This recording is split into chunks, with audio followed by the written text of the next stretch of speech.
think I quit. I'm glad I stopped it because, okay, it is 7:25 right now. I'll quit it at 7:37. Yeah. Okay. Actually, your knowledge won't decompose. It will just cease to exist the moment your brain cells die, aka death. So,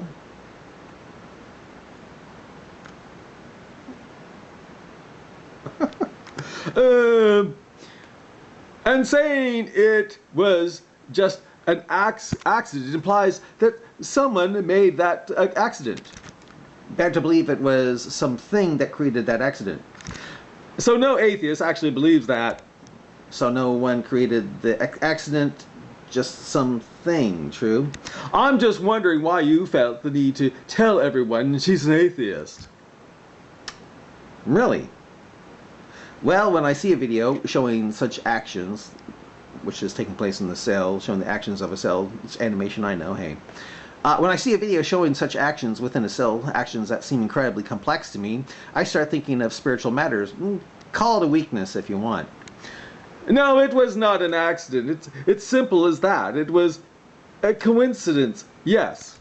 And the difference is, but not an accident. If there was no design or planning behind it, how is it not an accident or coincidence? And to my point about you pointing out she is an atheist still stands, which is, it seems like you simply mentioned she was an atheist to make yourself feel better than her. I take it you don't believe in the expression, by the grace of God go I, true? Or to demonstrate how you you were trying to convert her. And that would be horrible because basically showing off a front of other like-minded, showing off in front of other like-minded people. If so, then that would be horrible because the difference is an accident is when somebody does something they didn't intend on doing. A coincidence is when two or more things happen randomly. So, see my comment for detailing that. I did. And coincidence in some way, that is the difference. And the part about you saying you were trying to convert her, it is a bad thing to boast about it because, other than the fact that Christianity, which you might not be, I don't know your religion, says you shouldn't boast. It makes you seem like a pompous twat with a holier-than-thou mindset, aka you're an asshole. And you're not a pompous twat arsehole because I have reasoning behind my arguments. If so, then how? Then again, how did those basic laws of physics predetermine how things would turn out? Your arguments are almost all wrong, such as, and that's not just my opinion. That's a fact. Well, what did I get wrong? What question was wrong since I mostly question? You know, the story thing I read called On the Same Video but Different Thread. And he didn't answer me there, but when I say this, I say this. If this doesn't make you believe in God, can at least make you believe in the Twilight Zone? Do that video called Inner Life of a Cell. Full version, and hey, I have it here. So in the blue, when you click on it, when it's in a book form, you can actually see it. That's pretty cool about having an ebook. It takes you beyond just reading books, so you can actually go into the computer and see things played on YouTube. Okay, another guy jumps in and says this: God didn't create all this just to leave mankind in misery. Something is equally amiss. And that got the other got that other atheist saying, this actually helps explain evolution better than creationism, as the system is very advanced and almost perfect, supporting the theory of evolution that anything not as perfect simply died off. Does that really make sense to you?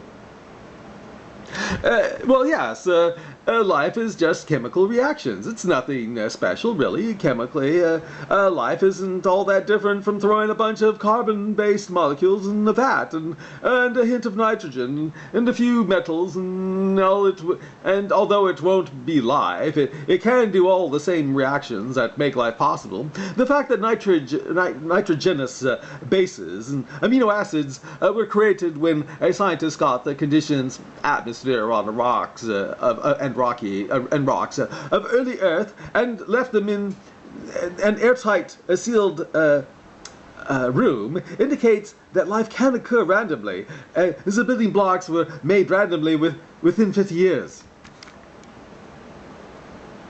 I bet you believe that if you take the building blocks of a Lego robot, put them into a box and shake the box about, you will come up with a Lego airplane with a propeller making it so the thing can fly. True? Okay, this story is called The Outside Force. Lego blocks don't connect with each other without an outside force most of the time. What do you think I meant by shaking the box? Isn't such a shaking taking place outside the box? Molecules and atoms bond without any energy. Without any energy? How does something bond without any energy? In fact, they release energy when they bond. And that came about how? Your argument doesn't make any sense. Well, again, I like to know how something bonds without any energy involved. As the two are not comparable. How are they not? And again, how is shaking a box not an outside force affecting the building blocks, Legos, to form a Lego airplane or Lego robot? How do they not? The goal of atoms and molecules is, yes, well, they don't have a goal. Because that would imply some thought which would lead to who or what implemented such a thought, true? They just react. Aha! And they just happen. They just happened, right? But they react constantly. Now they do, it seems. Now they do. And they have and have been doing so for billions of years over time. But not trillions of years. They just started happening billions of years ago, true? Before that they were doing what? Structures such as stars and planets have been created by these random reactions and the physics that aid them. Random reactions and the physics that aid them. Oh, and my point about the acids being formed indicates that yes, if you get atoms, jingle them about a bit, you do begin to get life's early precursor.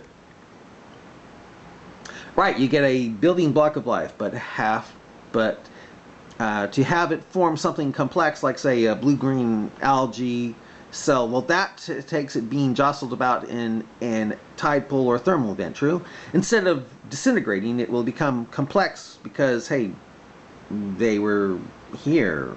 Because, hey, we're here, right? Uh-huh. As nitrogenous bases are what form DNA and RNA, along with some sugars and phosphate ions, which are the coding for all life. Right. Like videotape is just iron oxide, plastic, length before magnetism with information is applied to it. Got it. Just to add to that, in a really simplified version, energy is involved with the bonding. It just doesn't need to be applied to the atoms, as they already have that energy needed. Unlike Lego bricks, you don't need to enter energy into atoms for them to bond. So, then what creates the bond? They carry potential chemical energy within them. Did you say chemical energy? In the form of complicated physics reasons to do with electrons. Complicated? Orbitals and some quantum stuff, which is too complicated for me to understand. Complicated? And such complicated stuff just happened How? And bond with each other with no added input depending on the reaction. If an atom already has its outer shell filled with thanks to the electrons of another atom in a covalent bond, it will be less likely to break that bond to form another, but single atom other than earlier period noble gases, it will bond with each other and release energy with no energy required as an input. Energy with no energy. Imagine that. And it just happened, right? Something complicated. True? I mean, he did say complicated.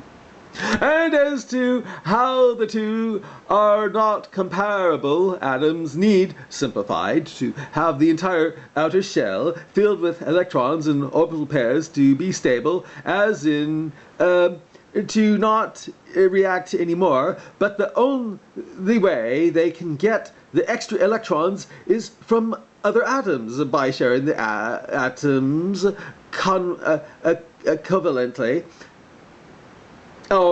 Ionically, bonding by giving, quote, giving, and taking atoms. Really, it isn't that complicated. Oh, so now it's not complicated. It takes a while to explain, because by picking up 3 electrons given the atom when a negative charge, so it will be attracted to positively charged atoms and bond ionically. Basically, atoms want to react and will do so at any opportunity. Jeepers, and how did that just happen? I better stop it here. Yeah.